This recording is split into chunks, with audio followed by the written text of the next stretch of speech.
Good morning, this is Jeff with Sewer Tech Northwest. Today we are at property address 21425 Southwest Rawlek Avenue here in Sherwood. We are located at the rear right corner of the home, and I describe everything as if you are facing the front of the house from the street. So the line exits out the right side of the home, but very near that rear right corner. And I'll show the point of access here in just a moment. It's a very awkward spot to get into. The cleanout, it's a 3-inch ABS cleanout that sits directly underneath all the condenser lines and whatnot for the air conditioning unit. Anyway, water's running, we're zeroed out, off we go.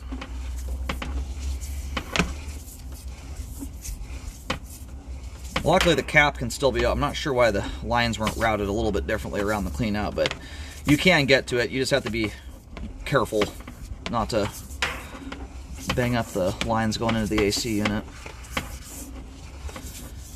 From the looks of it here, it looks like the line's going to head out to the side street, directly to the right of the home.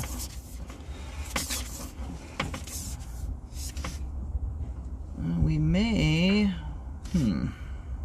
So we're hitting a transition joint here over to 3034 PVC pipe. You've got a kind of oddity object there hanging down.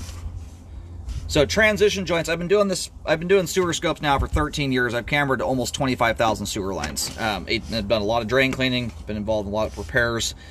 These transition joints are by far the weakest joint in a sewer line, whether it's a newer line or older line, to root intrusions. The joint there shows a little bit being offset. You'll get a nicer view of that when the line's drained out here in a moment.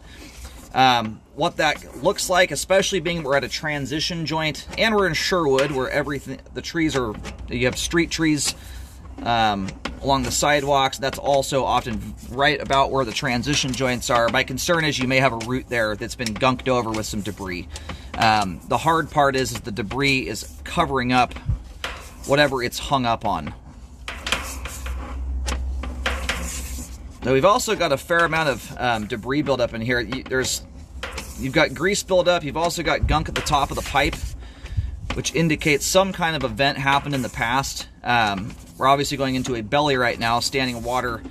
Though I do see signs that some kind of backup occurred. The hard part is knowing what actually caused it. Sewer mains themselves, like what we just reached right here. This is the city main we're coming up to, 49 feet here. City main laterals themselves can get clogged up and can cause street-wide backups, and it can lead to deposits like that throughout the line.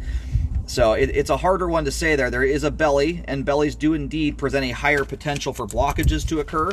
The standing water slows debris down as it moves through the sewer line, and it creates that potential for debris to hang up.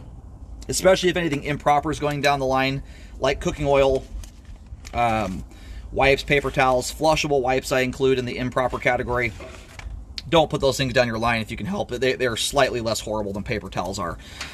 So anyway, we're going to give this another look over here, but putting all these things together here, it's entirely possible this belly was contributed to whatever occurred here in the past. I don't see evidence that it caused a full-on backup all the way into the home, but there's certainly evidence here the line has struggled to drain before. And then we've also got the concern there of a potential root intrusion in the line. So, at the very least, what I'd recommend here is a Hydrojet to clean the entire line out. You've got grease buildup throughout the line, end to end. The first half of the line, most of that stuff is in the flow line area where you'd expect it to be. When I start seeing debris going up the sidewalls and at the top of the pipe, that's where you're getting your signs and evidence that there was a sewer event of some kind of blockage that led to a partial backup and or a full-on backup, depending on what kind of stuff you're looking at. So anyway, we're going to go locate the camera head here really quick, verify where the line terminates at, and then we'll pull back in here and take a better look at everything.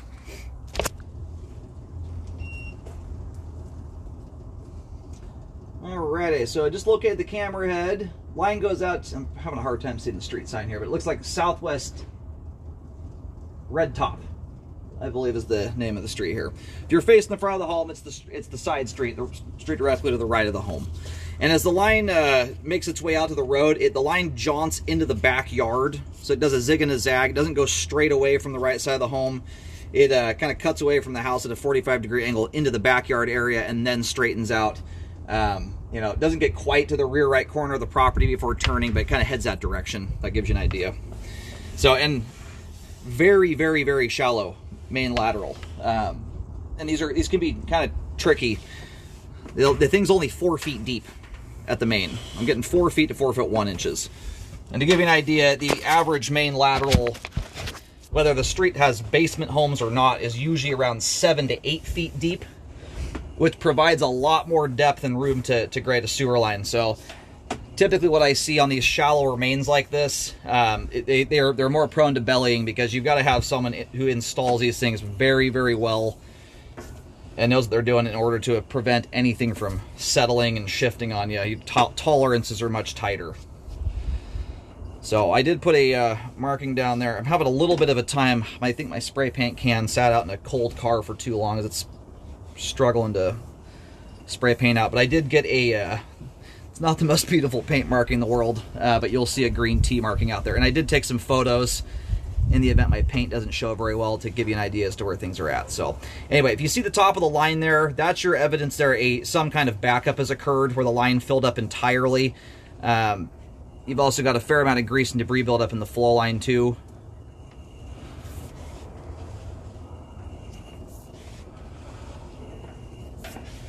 If I recall, I want to say that stuff starts to go away here towards the start of the PVC.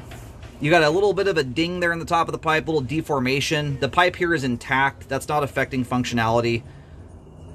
That's often where, what I typically find is that they're in right-of-way areas where they've bored utilities in, and the utilities, the drill got a little too close to the pipe. But unless the sewer line is massively deformed, or the pipe is cracked or something of that nature, it's a visual blemish that is not doing anything to affect functionality.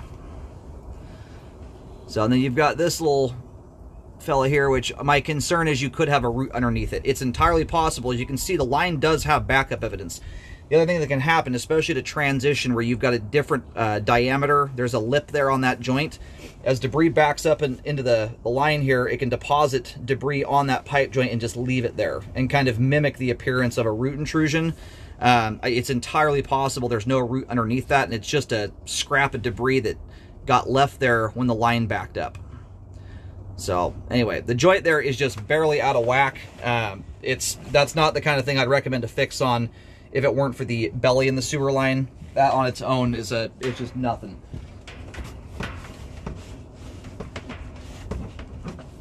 Anyway, I'm gonna try and locate here really quick. But your belly, for the most part, it spans most of the 3034 PVC pipe. Are we all loaded up?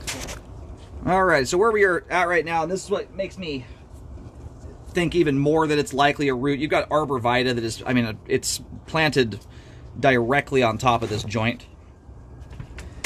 So I give it a pretty high likelihood. Just as my experience with this, after doing 25,000 scopes, the amount of thousands of roots I've seen, you put a transition joint like that with a tree directly over top it, you're kind of asking for a root to come through. So the plus side is, I guess if you're going to do a repair on this, it's basically all in one repair site. It's unfortunately a pretty lengthy section of sewer pipe there. You know, you're from about 26 feet. It's about half the sewer line, about 25, 26 feet to 49 feet.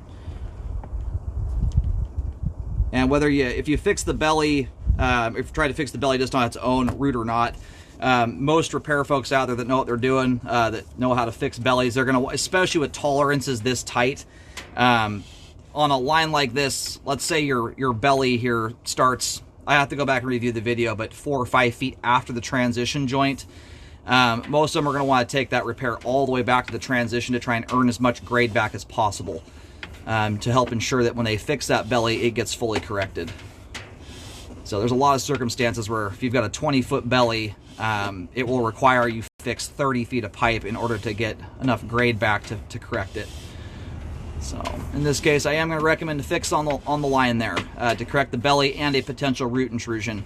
If nothing else, I recommend a Hydrojet to clean the entire sewer line.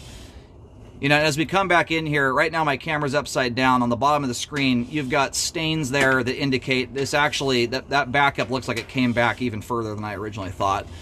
It looks like it made it back to the home. It doesn't always mean someone's actually experienced that backup. Sometimes you get lucky and they break loose on their own before it gets to that point, but you've got deposits at the top of the sewer line going all the way back to the house.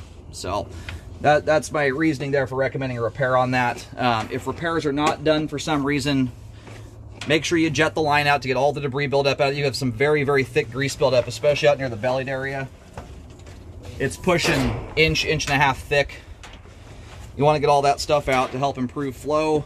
And then if you're going to try and live with the belly, I tell people to kind of treat the line like a septic system. Folded toilet paper only. You want to keep everything going down there to stuff that it easily disintegrates and breaks down. So you don't want to be putting cooking oil, fats in general down your kitchen sink drain, because that'll build up easily.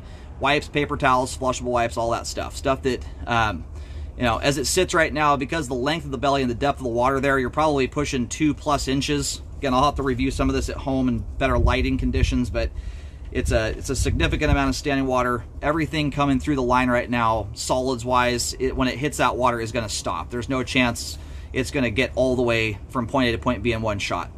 So that's why whatever you put down this thing, you want to make sure is stuff that easily disintegrates and breaks down once it gets into that standing water, so it conveys through under the other water flow that comes through the line. That's how these ones usually start, they function. It's a conjunction of toilet flushes, showers draining, sinks running, that ends up conveying everything from point A to point B. But I would first off start with contacting the city to find out if they take responsibility out here. The repair here would start just after the fence line on the right side of the property. You'll see a green T marking. Keep in mind that marking might be off by a little bit. I am locating right up against a tree. But from that point on, the line basically runs dead straight. You'll see the markings at each end, and I'm getting 4'1" to 4 feet, or 4 feet to 4'1" at each end of that section of pipe there. After a repair is done, trench style repair, make sure when you do that rescope, the trench is closed. What you want to do is get the ground compacted, ready to pour concrete, pour the sidewalk and the asphalt on the road. So there's a load on top of the sewer line. Scope it, make sure it looks good, and then do your concrete and asphalt work. You don't want to completely button this thing up, especially in a case like this where the tolerances are really tight, and find out the line bellied back out on you again. So you want to make sure you do it in that order to ensure you get your best chance for that being corrected as much as possible. In a circumstance like this, I've seen some of these where you get most of the belly corrected. Let's say we reduce it from 2 inches down to 1/4 of an inch. You know, I would still call that a win in this circumstance. Ideally, you get all the standing water out of it, but when you've got depths like this to work with, sometimes it can be difficult to accomplish that without redoing the entire sewer line. And I don't think it comes to that level of significance to go that far back. So what we're aiming for here, ideally, is no standing water. If a little bit is left over, I would still call that you know, the job accomplished as best as possible within reason. So everything leading up to the PVC transition, all of that is in good condition, has proper slope and grade. There is some grease buildup in it, but that part of the line by and large is functioning properly at this time. It will have improved flow after cleaning. And if you do just simply do jetting, you want to make sure a camera is here in conjunction with that. Ideally, you do a gentle pass, a quick pass past that transition joint to try and knock the debris loose without cutting any potential roots that are behind it loose. That way you get an answer as to whether there's roots there or not. Being that there's the depth that it is and everything, and there's a tree planted directly on top of the transition joint, I give it a pretty high likelihood that there's actually a root underneath there.